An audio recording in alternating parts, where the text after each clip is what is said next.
हम देख रहे हैं भारतीय साक्ष्य अधिनियम 2023 जिसने रिप्लेस किया है इंडियन एविडेंस एक्ट 1872। मतलब एविडेंस के लिए नया एक्ट आया है जिसका नाम है भारतीय साक्ष्य अधिनियम 2023। सेक्शन 5 तक हमने कल कवर कर लिया था। आज हम देखेंगे सेक्शन 6। सेक्शन 6 में जो ये ब्लैक बोल्ड लेटर में लिखा हुआ है इसको मार्जिनल नोट कहते हैं। मार्जिनल नोट ये बताता है कि किसी सेक्शन के अंदर किस बारे में बात की गई है। तो हम मार्जिनल नोट देखेंगे क्या कह रहा है। Motive, preparation and previous and subsequent conduct. पहले मैं आपको बता दूं कि मैंने कल बताया था कि सेक्शन 4 से लेकर के सेक्शन 5 तक हम रिलेवेंट फैक्ट के बारे में पढ़ेंगे। रिलेवेंट फैक्ट मतलब क्लोजली कनेक्टेड फैक्ट। हम रिलेवेंट फैक्ट के बारे में क्यों पढ़ रहे हैं? हम इसलिए पढ़ रहे हैं कि सेक्शन 3 में हमने पढ़ा था कि किसी भी केस में जो है एविडेंस दिया जाएगा तो सिर्फ फैक्ट इन इशू का जो मेन मुद्दा है केस में उसका दिया जाएगा, या उससे कनेक्टेड जितने भी फैक्ट है जो हेल्प करेगी कोर्ट को केस को डिसाइड करने में वो सारा रिलेवेंट फैक्ट का दिया जाएगा। तो एविडेंस सिर्फ फैक्ट इन इशू और रिलेवेंट फैक्ट का दिया जाएगा किसी केस में। तो इसलिए हम पढ़ रहे हैं कि कौन कौन सा फैक्ट रिलेवेंट होगा किसी केस में। तो सेक्शन 6 में क्या बता रहा है कि motive, preparation and previous and subsequent conduct. किसी केस में कोई भी क्राइम होता है तो उसके पीछे का मोटिव क्या है। मोटिव का मतलब होता है किसी काम को, किसी क्राइम को करने का रीज़न क्या था। वैसे तो मोटिव जो है किसी केस को स्ट्रांग बनाता है। अगर कोर्ट को ये पता चल जाए कि इस क्राइम के करने के पीछे इसका ये रीज़न था तो केस और स्ट्रांग हो जाएगा। पर लेकिन क्या है ना कि सज़ा देने के लिए मोटिव कंपलसरी नहीं है कि मोटिव हर केस में हो ही, मगर मोटिव होने से केस स्ट्रांग हो जाता है। तो अगर किसी क्राइम के करने का मोटिव क्या था, किसी क्राइम को करने के लिए क्या क्या प्रिपरेशन किया गया, जैसे गन खरीदना, पॉइज़न खरीदना, किसी को मर्डर करने के लिए, ये सारा प्रिपरेशन जो है। और प्रीवियस और सब्सिक्वेंट कंडक्ट का मतलब यहाँ पे बिहेवियर है, काम भी कह सकते हैं। तो क्राइम करने से पहले क्या जो भी किया गया, जैसा बिहेव था, और क्राइम करने के बाद कैसा जो भी बिहेव था, जैसे क्राइम करने के बाद उसका भाग जाना, ये सारा प्रीवियस और सब्सिक्वेंट कंडक्ट भी जो है रिलेवेंट होगा किसी केस को प्रूव करने में के लिए। इसका भी एविडेंस दिया जा सकता है कोर्ट में।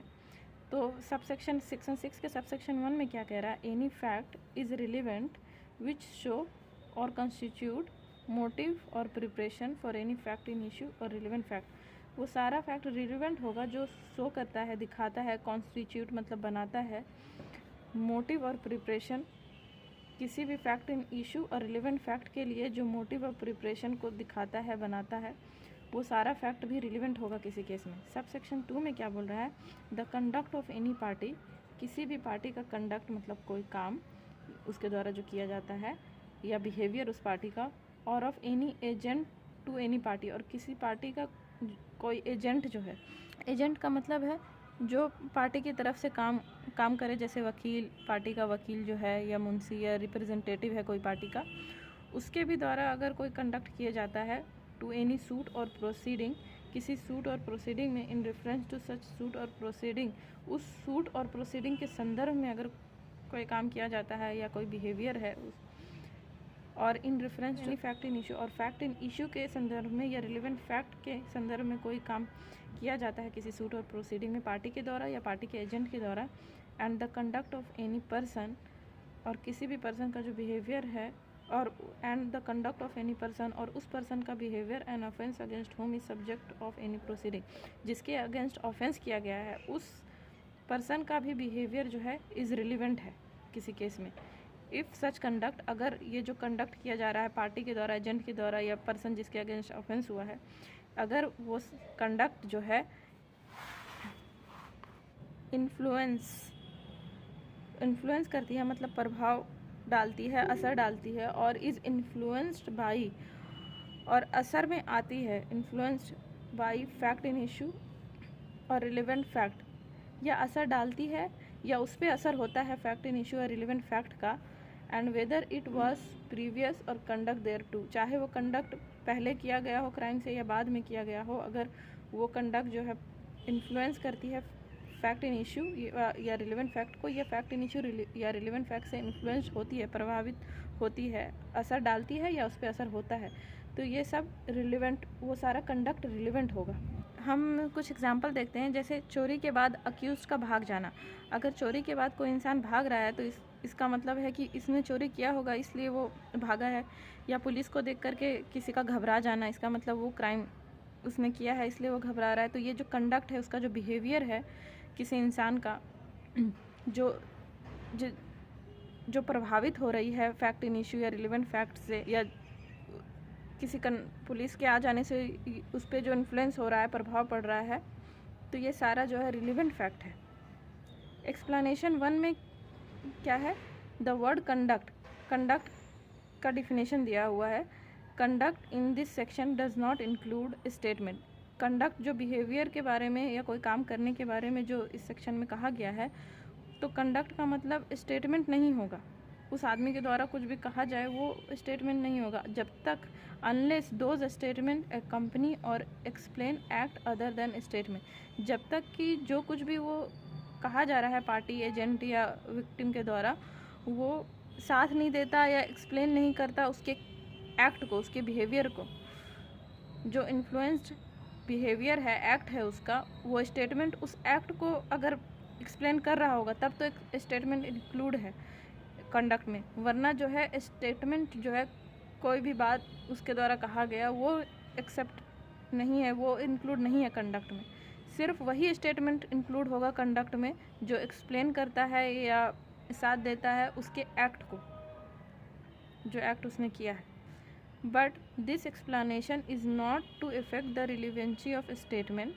लेकिन इस एक्सप्लेनेशन में जो रिलेवेंसी ऑफ स्टेटमेंट के बारे में बोला गया है वो इफ़ेक्ट नहीं करेगी under any other section of this अधिनियम।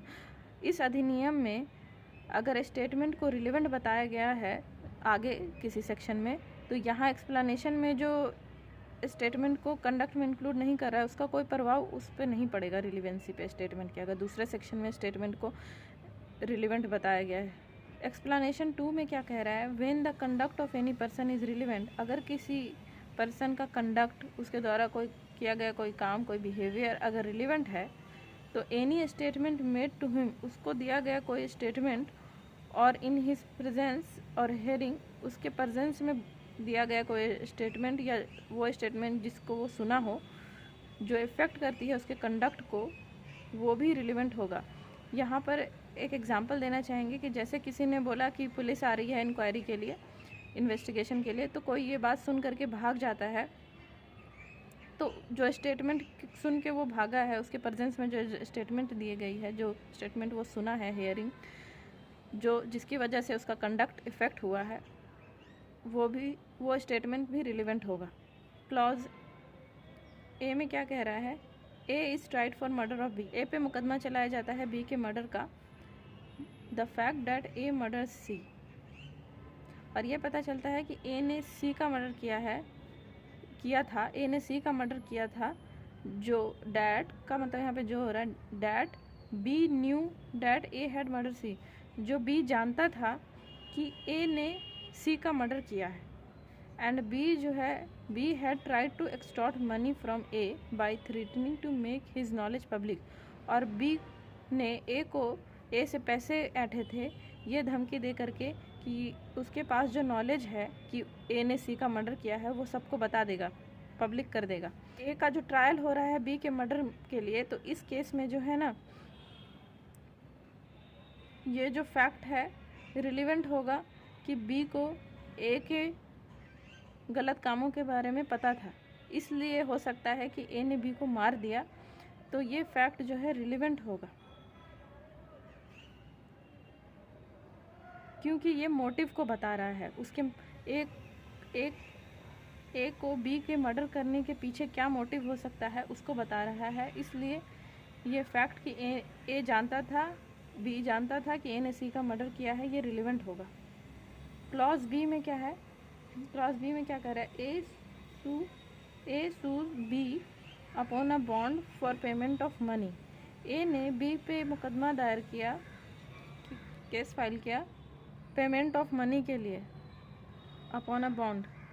यहाँ पे बॉन्ड का मतलब है एक रिटन प्रॉमिस पैसे देने का, कि जिसमें उसने लिख के दिया होगा कि इतना पैसा देना है। उसी बॉन्ड के बेसिस पर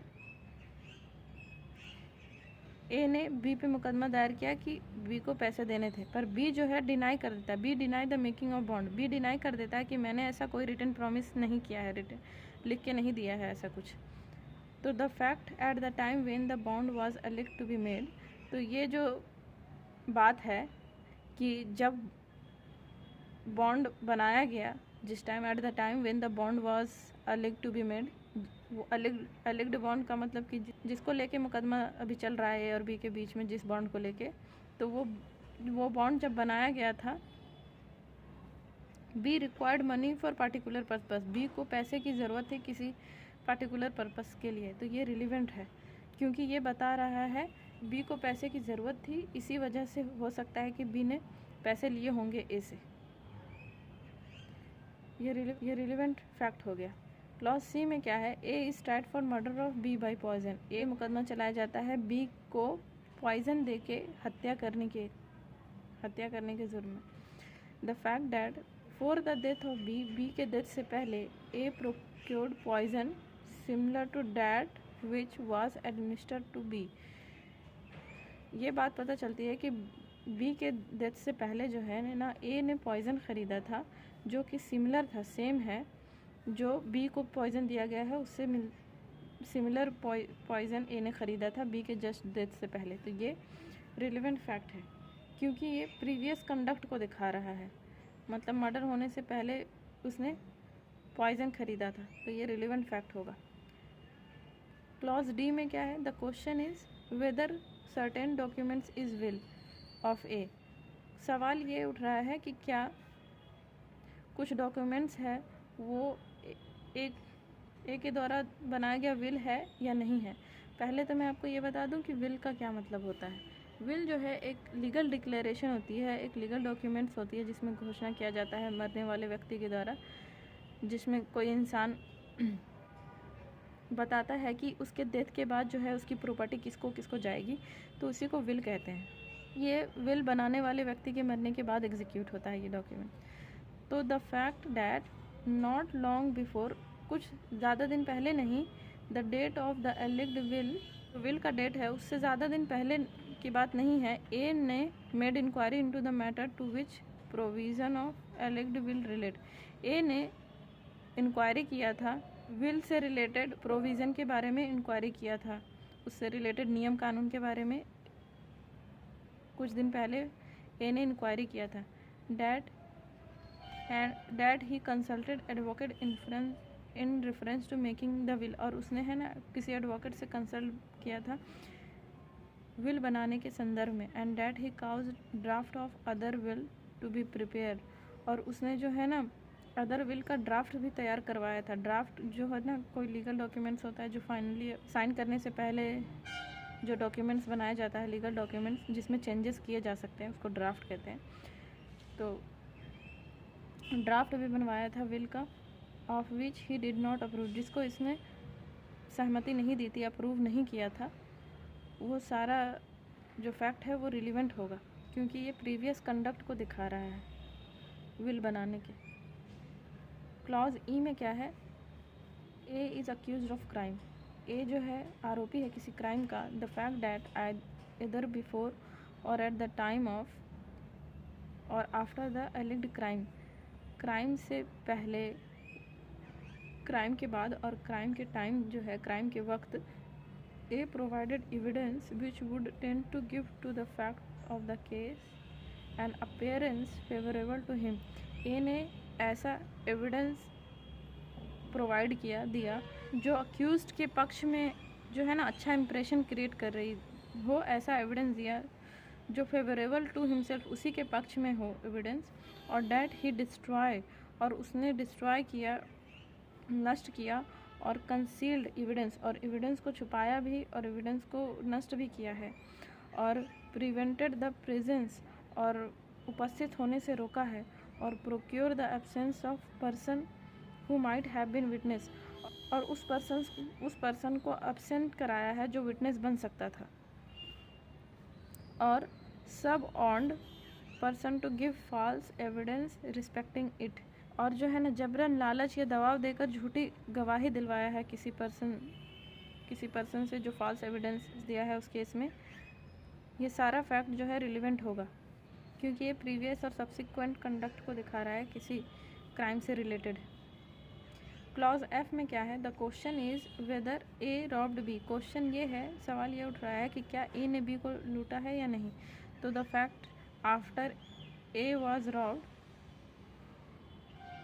तो ये बात उठती है कि ए के लूटने के बाद जो है C said in A's presence, C ने ए की उपस्थिति में कहा कि the police are coming to look for the person who robbed B. Police आ रहा है उस पर्सन के खोज में जो बी को लूटा है। And that immediately afterward A run away, और ये सुनते ही जो है ए भाग गया। तो ये जो उसका कंडक्ट था, सब्सिक्वेंट कंडक्ट जो influence by the fact in issue और रिलेवेंट फैक्ट हो रहा है, वो पुलिस की बात सुनते ही भाग गया। तो ये दिखाता है कि हो सकता है कि इसने ही रॉबरी की हो, तो ये रिलेवेंट फैक्ट है। क्लॉज जी में क्या कह रहा है? द क्वेश्चन इज वेदर ए ओज बी 10,000 रुपीज़। क्वेश्चन ये उठ रहा है कि क्या ए ने बी से 10,000 रुपये कर्ज लिए थे जो उसको देना है। The fact that A ask C to lend him money, तो फैक्ट ये बात उठती है कि ए ने सी से पैसे कर्ज देने के लिए पूछा। And that D said to E, और डी ने सी से कहा ए के उपस्थिति में और उसको सुनाते हुए, and hearing I advise you not to trust A, मैं आपको एडवाइस करता हूँ कि ए पे विश्वास मत करो, डी ने सी से कहा जब ए ने सी से पैसे मांगे। फॉर ही ओज बी 10,000 रुपीज़, क्योंकि ये जो है कर्जदार है बी का 10,000 रुपये का, जो उसको देने हैं अभी तक दिया नहीं है। And A went away without making any answer, और ए के खिलाफ ये बात कही गई मगर ए जो है बिना कुछ कहे हुए वहाँ से बिना कोई जवाब दिए हुए चला गया। तो इसका मतलब है कि उसने सच में बी से उधार लिए है, उसको देना है। इसका मतलब ये है क्योंकि वो चुपचाप बिना कहे चला गया। तो ये फैक्ट भी रिलेवेंट होगा इस केस में। अगर ये सवाल उठता है कि ए ने बी से 10,000 रुपये कर्ज लिए जो उसको देना है या नहीं। क्लॉज एच में क्या कह रहा है? The question is whether A committed a crime. सवाल ये उठ रहा है कि क्या ए ने क्राइम किया है या नहीं। तो the fact that A abscond after receiving a letter warning A that inquiry was being made for the criminal. तो ए जो है भाग जाता है, ए जो है भाग गया लेटर मिलते ही, आफ्टर रिसीविंग लेटर रिसीव करने के बाद जो ए को वार्निंग दे रहा था कि इंक्वायरी शुरू होने वाली है उस क्रिमिनल के लिए। एंड द कंटेंट ऑफ, तो कंटेंट जो लेटर में जो लिखा हुआ है वो रिलेवेंट फैक्ट के अंदर आएगा क्योंकि ये एक क्राइम किया है या नहीं इस केस में वो प्रूफ करने में एज एविडेंस मदद करेगा, इसलिए ये रिलेवेंट फैक्ट है। क्लॉज आई में क्या रहा है? A is accused of crime. A जो है किसी क्राइम का आरोपी है। The fact that after the commission of the alleged crime, जिस क्राइम का वो आरोपी है उस क्राइम के करने के बाद ए जो है भाग गया, A absconded and was in possession of property, और उसके पास प्रॉपर्टी थी। और the proceed of the property का मतलब प्रॉपर्टी बेच के या प्रॉपर्टी से जो फ़ायदा हासिल हुआ, जो पैसे हासिल हुए, एक्वायर्ड बाय द क्राइम के द्वारा उसको प्राप्त किया गया था। And attempted to conceal things, और उसने जो उसके पास प्रॉपर्टी थी, जो प्रोसीड ऑफ प्रॉपर्टी थी, उसको छुपाने की कोशिश की। Which were or might have been used in committing it, जिसका यूज़ किया गया हो क्राइम कमिट करने में। तो ये सारा फैक्ट रिलेवेंट होगा क्योंकि ये कोर्ट को हेल्प कर रहा है ये प्रूव करने में, इस बात को डिसाइड करने में कि ए इज़ अक्यूज्ड ऑफ क्राइम है या नहीं, तो इसलिए ये फैक्ट रिलेवेंट होगा। क्लॉज जे में क्या कह रहा है? The question is whether A was raped. सवाल ये उठता है कि क्या ए का रेप किया गया है। तो the fact that shortly after the alleged rape होने के जस्ट बाद ए जो है ए मेड अ कंप्लेंट, ए ने कंप्लेंट किया रिलेटिंग टू द क्राइम, मतलब रेप से रिलेटेड ए ने जस्ट बाद रेप के कंप्लेन किया। The circumstances under which and the terms in which the complaint was made, और जिस परिस्थिति के अंदर और ए ने कंप्लेंट किया है वो रिलेवेंट होगा क्योंकि ये उसके कंडक्ट को दिखा रहा है, सब्सिक्वेंट कंडक्ट, मतलब क्राइम होने के जस्ट बाद उसने कंप्लेंट किया, तो ये इस बात को प्रूव करने में मदद करेगा कोर्ट को कि ए का रेप किया गया है या नहीं, इसलिए ये रिलेवेंट फैक्ट है। Without making a complaint, A said that A had been raped is not relevant as conduct under this section। और हमको ये भी याद रखना है कि अगर A जो है कंप्लेंट किए बगैर ये कहता है कि उसका रेप किया गया है, तो कंडक्ट के अंदर इस सेक्शन में जो कंडक्ट के बारे में बोला गया है रिलेवेंट होगा, उसमें ये नहीं आएगा। अगर वो बिना कंप्लेन किए बगैर ये कहता है कि उसका रेप किया गया है, तो ये कंडक्ट के डिफिनेशन के अंदर नहीं आएगा। Though it may be relevant as dying declaration, हालांकि ये रिलेवेंट हो सकता है as dying declaration under clause A of section 26। Section 26 में डाइंग डिक्लेरेशन के बारे में बात किया गया है, आगे हम पढ़ेंगे। तो ये अगर बिना कंप्लेंट के ये कहता है कि उसका रेप किया गया है, तो वो डाइंग डिक्लेरेशन के अंदर तो आएगा, रिलेवेंट होगा, मगर कंडक्ट के अंदर रिलेवेंट नहीं होगा। अब हम एक बार देख लेते हैं कि डाइंग डिक्लेरेशन क्या होता है। डाइंग डिक्लेरेशन का डेफिनेशन, डाइंग डिक्लेरेशन क्या होता है ना कि मरने से जस्ट पहले मरने वाला व्यक्ति के द्वारा जो भी कहा जाता है उसके मरने के कारण से रिलेटेड, कि उसकी हत्या कैसे हुई, किसने मारा, तो कोर्ट में ये एक्सेप्टेबल है उसके मरने के बाद, क्योंकि कहा जाता है कि मरने वाला व्यक्ति झूठ नहीं बोल सकता, और उसके मरने के बाद जो है ना आखिरी बार जो उसका स्टेटमेंट दिया गया था मरने से रिलेटेड, उस बेसिस पे सज़ा भी हो सकती है। तो इसको बिना किसी सबूत के उस स्टेटमेंट पे सज़ा भी हो सकती है, तो इसी को डाइंग डिक्लेरेशन कहते हैं, जो हम सेक्शन 26 में पढ़ेंगे क्लॉज ए में। और एज कॉरोबोरेटिव एविडेंस अंडर सेक्शन 160, तो वो जो भी उसके द्वारा कहा गया बिना कंप्लेन के कि उसका रेप किया गया है, तो वो एज अ कॉरोबोरेटिव एविडेंस भी एक्सेप्टेबल है सेक्शन 86 में। कॉरोबोरेट का मतलब होता है कि वेन अगर एक एविडेंस जो है ना सपोर्ट करता है और कंफर्म करता है अनदर दूसरे एविडेंस को, तो उसको कॉरोबोरेशन ऑफ एविडेंस कहते हैं। मतलब कि किसी एविडेंस को प्रूव करने के लिए और एक्स्ट्रा प्रूफ मिल जाता है जो उसको और पक्का कर देती है उस एविडेंस को। तो ये जो स्टेटमेंट जो उसके द्वारा दिया जाएगा बिना कंप्लेन का, तो वो कॉरोबोरेशन के लिए कॉरोबोरेटिव एविडेंस होगा अंडर सेक्शन 160, पर वो कंडक्ट के डेफिनेशन के अंदर नहीं आएगा इस सेक्शन के तहत। क्लॉज के में क्या कह रहा है? क्लॉज के में कह रहा है the question is whether A was rob. Question ये उठ रहा है कि क्या ए को लूटा गया है। The fact that soon after the alleged robbery के जस्ट बाद जो है A made a complaint relating to the offence. A ने कंप्लेन किया उस ऑफेंस से रिलेटेड, रॉबरी से रिलेटेड, तुरंत उसने कंप्लेंट किया। तो द सर्कमस्टांसेस अंडर विच, जो परिस्थिति जो देखा जा रहा था, जिस परिस्थिति में वो आया था लूटा पुटा कंप्लेन करने, and the terms in which the complaint was made, और जिस टर्म में कंप्लेंट में दिया गया था, वो सारा रिलेवेंट है, क्योंकि ये कोर्ट को हेल्प करेगा ये डिसाइड करने में कि ए का रॉब किया गया था या नहीं।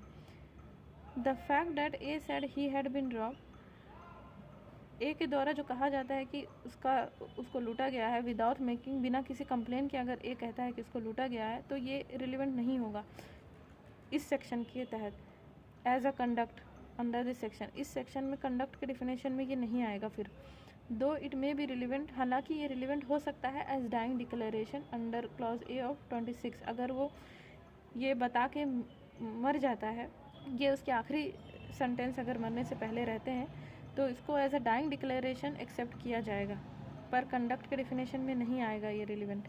और एज अ कॉरोबोरेटिव एविडेंस इसको एक्सेप्ट किया जाएगा 1860 में, पर कंडक्ट के डेफिनेशन में नहीं आएगा अगर बिना कंप्लेन के वो ये कहता है कि उसको लूटा गया है। ये एग्ज़ाम में आता है ये कि अगर बिना कंप्लेन के वो कोई कहे कि उसका रेप हुआ है या उसको लूटा गया है, तो ये कंडक्ट के अंदर नहीं आएगा, बल्कि ये डाइंग डिक्लेरेशन के अंदर आएगा एज अ कॉरोबोरेटिव एविडेंस एक्सेप्टेबल है, ये याद रखना है। अब हम यहाँ कमेंट्स में देखेंगे इट रिलेट्स टू मोटिव। ये जो सेक्शन है ये रिलेटेड किससे है? मोटिव, इरादे से, प्रिपरेशन, जो मारने से पहले तैयारी की जाती है, और प्रीवियस एंड सब्सिक्वेंट कंडक्ट, मरने से पहले और मरने के बाद जो भी बिहेवियर रहता है किसी पार्टी का, एजेंट का, उस बारे में बात किया गया है इस सेक्शन में। It seeks to provide that, ये प्रोवाइड कराता है ये सेक्शन कि एनी फैक्ट जो है रिलीवेंट होगी, कोई फैक्ट रिलीवेंट होगी अगर वो शो करता है, दिखाता है या बनाता है मोटिव और प्रिपरेशन। फैक्ट इन इशू और रिलीवेंट फैक्ट के पीछे का मोटिव प्रिपरेशन को दिखाता है, बनाता है, तो वो फैक्ट भी रिलीवेंट होगा। इट प्रोपोज्ड डैट, मतलब कि ये सजेस्ट करती है ये section, the conduct of any party, किसी पार्टी का बिहेवियर, कंडक्ट, उसके द्वारा किया गया काम, or of any agent to the party, और पार्टी का कोई एजेंट के द्वारा किया गया कंडक्ट किसी सूट और प्रोसीडिंग में, किस संदर्भ में किया गया कंडक्ट, सूट और प्रोसीडिंग के, उसी सूट और प्रोसीडिंग के संदर्भ में किया गया कोई काम, और reference to any fact in issue, और फैक्ट इन इशू के संदर्भ में किया गया काम या रिलेवेंट फैक्ट के संदर्भ में, and the conduct of any person, और उस पर्सन का कंडक्ट भी रिलेवेंट होगा जिसके अगेंस्ट ऑफेंस किया गया है, जिसके लिए मुकदमा चलाया जा रहा है, वो भी रिलेवेंट होगा, उस पर्सन का कंडक्ट भी रिलेवेंट होगा। इफ़ सच कंडक्ट, अगर ये सारा कंडक्ट जो है पार्टी का कंडक्ट या उसके एजेंट या पर्सन जिसके अगेंस्ट ऑफेंस किया गया उसका कंडक्ट जो है अगर इन्फ्लुएंस करता है, मतलब प्रभाव डालता है, असर डालता है या प्रभावित होता है, या उसके कंडक्ट पे फैक्ट इन इशू और रिलेवेंट फैक्ट का कोई असर होता है, तब वो रिलेवेंट होगा। And whether it was previous, चाहे वो कंडक्ट क्राइम के पहले का हो या बाद का हो। It further explain the expression of word conduct, और इस सेक्शन में उसके बाद एक्सप्लेन किया गया है कंडक्ट का एक्सप्रेशन, कंडक्ट में क्या क्या इंक्लूड होता है।